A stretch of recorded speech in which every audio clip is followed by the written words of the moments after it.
Okey, seterusnya kita nak mengira taburan kebarangkalian, jadual dan graf taburan kebarangkalian pemboleh ubah rawak diskrit. Okey, contoh. Di sebuah kilang, seorang penyelia ingin memeriksa satu kualiti jenis produk secara rawak. Okey, ada di kilang dia nak memeriksa kualiti produk. Okey, dia pilih produk tu secara rawak. Okey, terdapat 3 buah kotak produk J. Okey, dia pilih 3 buah kotak produk J, 5 buah kotak produk K. Okey, penyelia itu akan mengambil satu produk secara rawak dan jenis produk akan dicatatkan. Okey, produk tersebut akan dimasukkan semula ke dalam kotak dan proses pemeriksaan kualiti akan dilakukan sebanyak 3 kali. Katakan X mewakili bilangan kali produk K diperiksa. Okay. A, tuliskan X dalam bentuk tata tanda set. B, lukis satu gambar rajah pokok untuk mewakilkan semua kesudahan yang mungkin bagi X. Dan C, senaraikan taburan nilai X serta kebarangkalian masing-masing dalam satu jadual. Dan seterusnya lukis satu graf untuk mewakili taburan kebarangkalian X. Okay, yang pertama kita jawab dulu soalan A. Tuliskan X dalam bentuk tata tanda set. Okay, jadi jawapan A. Ini jawapan A. X sama dengan 0, 1, 2, 3. Okay, kenapa sampai 3 sahaja? Sebab dia buat pemeriksaan sebanyak 3 kali. Okay. 3 kali dia buat pemeriksaan tu, produk K tu dia boleh dapat sebanyak 3 kali atau 2 kali atau sekali atau tak ada langsung produk K yang dia dapat. Okay, sebab ini kebarangkalian. Bila kebarangkalian, kita akan pilih produk tu secara rawak. Okey, dalam satu kotak tu dia ada 3 produk J, dia ada 3 produk K, dia ada 3 produk J, 5 produk K, dia pilih secara rawak. Okey, kita pun tak tahu produk mana yang kita akan dapat. Okey, tapi proses pemeriksaan tu dia lakukan sebanyak 3 kali. Jadi kita pilih secara rawak daripada kotak tu sebanyak 3 kali. Apa yang kita akan dapat? Tak tahu sama ada J atau K. Okay. Dan untuk soalan ni, dia nak bilangan kali produk K diperiksa. Okey, berapa kali produk K diperiksa? Okey, jadi produk K tu langsung tak dapat. 3 kali dia buat pemeriksaan tu langsung tak dapat produk K. Atau sekali saja dapat produk K. 2 kali. Atau 3 kali. Okey, B. Lukis satu gambar rajah pokok untuk mewakilkan semua kesudahan bagi X. Okey, dia ada 3 kali pemeriksaan. Jadi, dekat sini dia buat cabutan pertama, cabutan kedua, cabutan ketiga. Okey, cabutan pertama produk apa? Produk J dengan produk K. So, dia akan tulis J, K. Okay, cabutan kedua pun sama. Dia akan guna J dengan K. Tapi dia akan buat yang pertama pada ranting atau cabang J. Okay, dia akan buat J, K. Okay, pada cabang K dekat bawah ni, dia akan tulis lagi J, K. Okay, lepas tu untuk cabutan ketiga, okay, setiap cabang ni dia akan tulis lagi J, K, J, K, J, K, J, K. Okay, sebab kita ada 2 produk sahaja iaitu produk J dan produk K. Okay, pada setiap ranting gambar rajah pokok ni, dia akan ada kebarangkalian. Okay, mana dia dapat kebarangkalian 3/8? Okay, kita ada J sebanyak 3, K kita ada 5. So, jumlah keseluruhan 8. So, apa kebarangkalian untuk J? 3/8. Apa kebarangkalian untuk K? 5/8. Okey?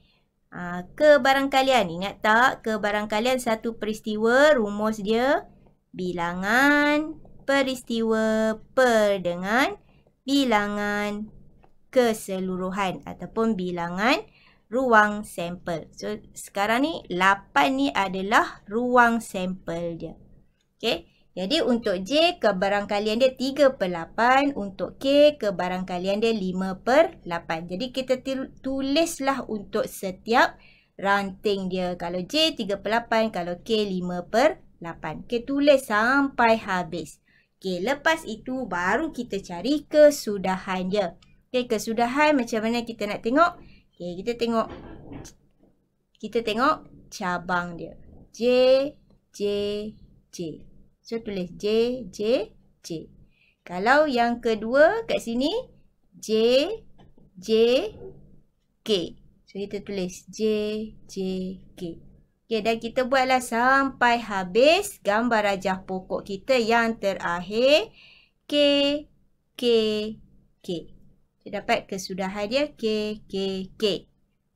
Okey, soalan dia kata dia nak bilangan K diperiksa. Okey, jadi dari kesudahan kita tu kita tengok ada tak kita dapat K. Macam contoh yang pertama ni J, J, J. Tak ada langsung K. Jadi kosong. Okey, X sama dengan R, kosong. Okey, J, J, K, 1. J, K, J, K ada 1. J, K, K. Okey, K ada 2. K, J, J ada 1. Dan kita buatlah sampai habis. Yang terakhir ni K, K, K dia ada 3. Okey, jadi 0, 0, 1, 2, 3 adalah pemboleh ubah rawak diskrit. Okey, so dah sama dengan jawapan A kita. Okey, dah sama.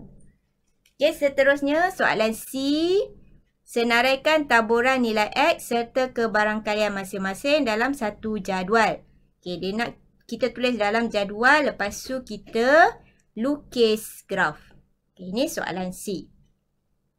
Okey, ni taburan gambar rajah pokok kita tu tadi. Okey, bila kita nak kira taburan kebarangkalian, so kita kena kira untuk X sama dengan 0, X sama dengan 1, X sama dengan 2 dan X sama dengan 3. So, X sama dengan 0, kita tengoklah.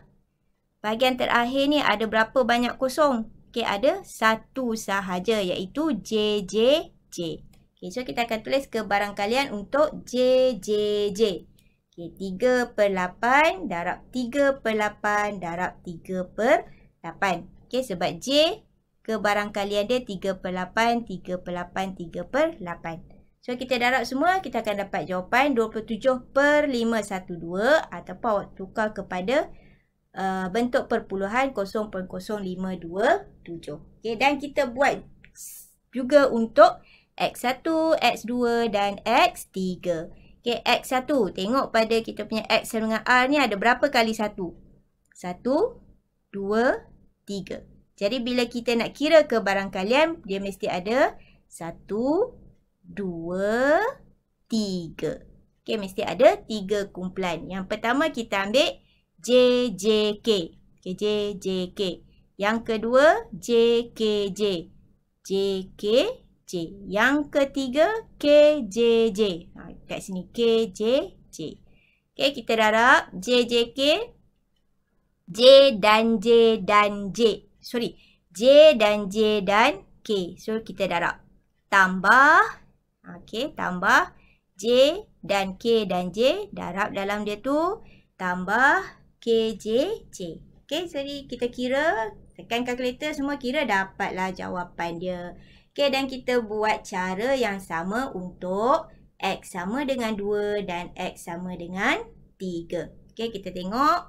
Pada X sama dengan R, pada gambar rajah pokok ada berapa bilangan nombor 2 dan ada berapa bilangan nombor 3. Okey, bila kita dah ada semua jawapan untuk setiap kebarangkalian X0, X1, X2 dan X3. Okey, kita pun tulislah jawapan kita dalam bentuk jadual. Okey, yang di atas X sama dengan R. Okey, X sama dengan R. 0, 1, 2, 3. Kebarangkalian. Okey, tulislah yang kosong tadi. Kita dapat 0.0527. Okey, 1, 0.263. 2, 0.4397. 3, 0.2441. Okey, seterusnya, lukis satu graf untuk mewakili taburan kebarangkalian. Okey, graf untuk taburan kebarangkalian inilah bentuknya.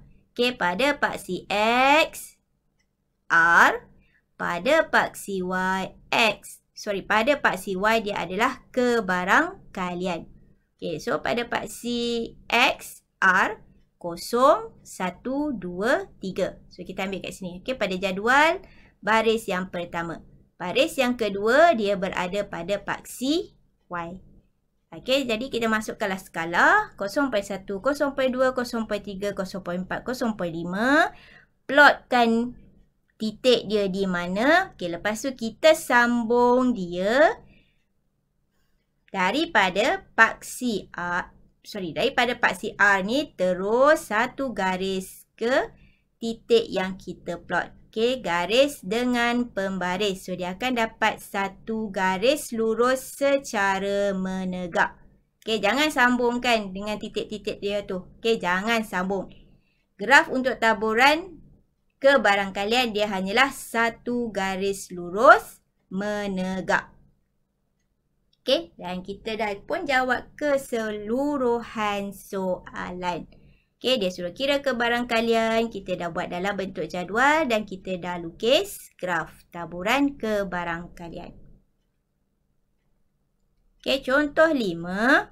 70% daripada murid tingkatan 5 Dahlia memperoleh grade A dalam ujian akhir mata pelajaran sains. 2 orang murid dipilih secara rawak daripada murid kelas itu.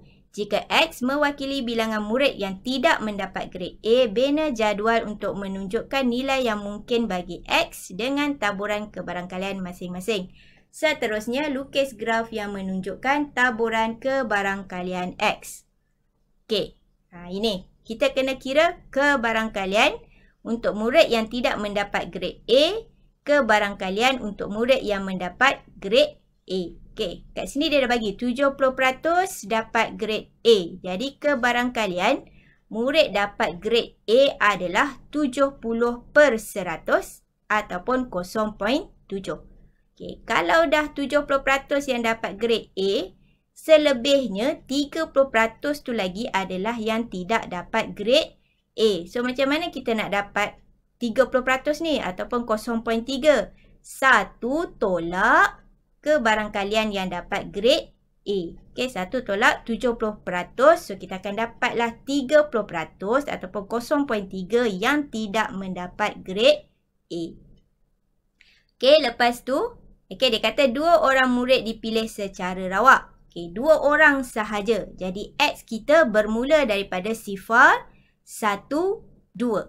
Okey, nombor paling besar yang kita boleh guna adalah 2. Sebab dia mewakili 2 orang murid. Okey, kat sini 2 orang murid. So, kita mula daripada sifar. Okey, untuk taburan kebarangkalian, untuk pemboleh ubah rawak diskrit, dia mesti mula daripada 0. Ataupun sifar 1, 2.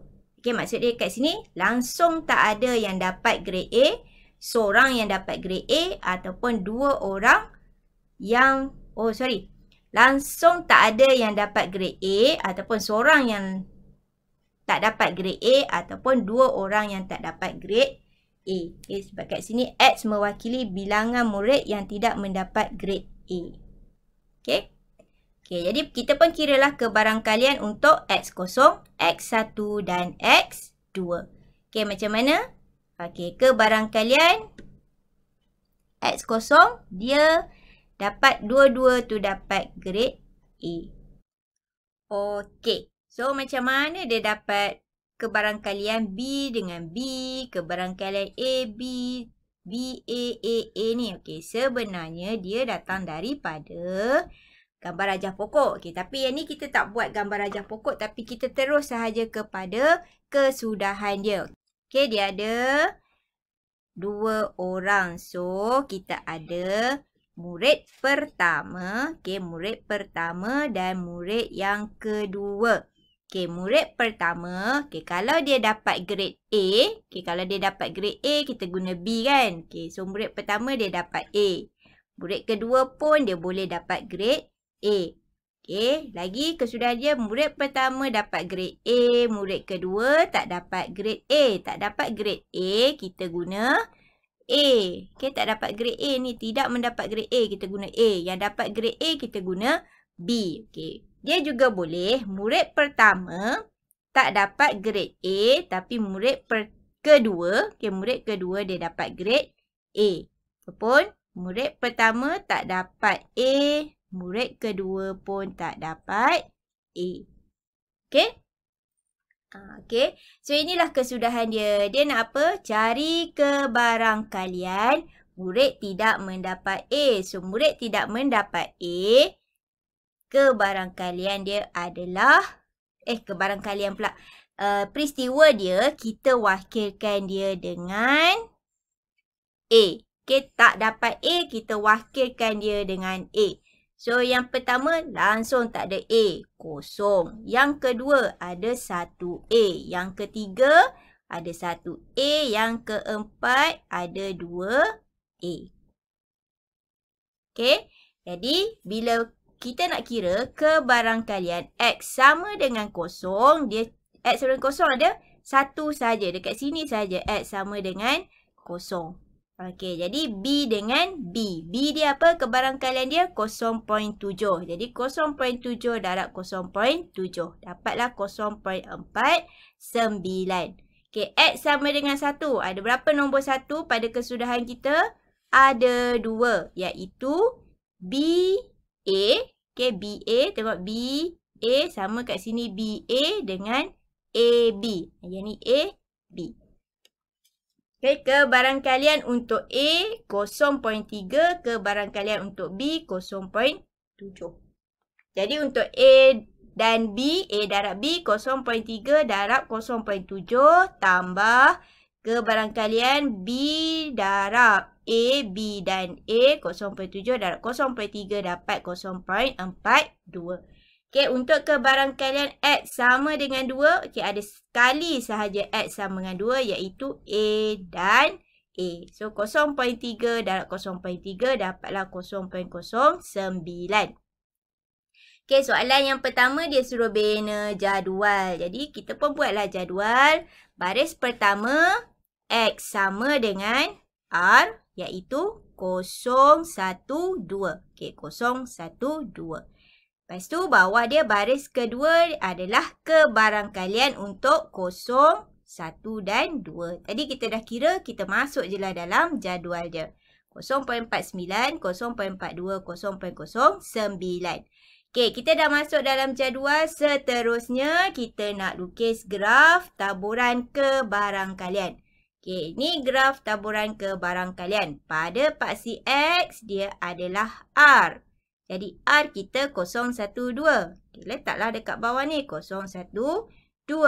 Pada paksi Y dia mewakili kebarangkalian. So kita dah kira kebarangkalian 0.49, 0.42, 0.09. Okay, kita pun letaklah dia punya skala start dengan 0.1, 0.2, 0.3 sampailah 0.6.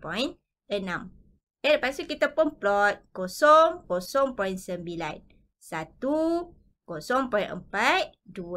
0.09. Okey, bila kita dah plot, seterusnya kita sambungkan titik plot kita ke paksi X. Okey, jadi graf taburan kita adalah satu graf lurus. Okey, graf garis lurus secara menegak. Okey. Okey, itulah subtopik kita yang pertama iaitu pemboleh ubah rawak diskrit. Okey, pemboleh ubah rawak selanjar kita akan belajar dalam subtopik seterusnya.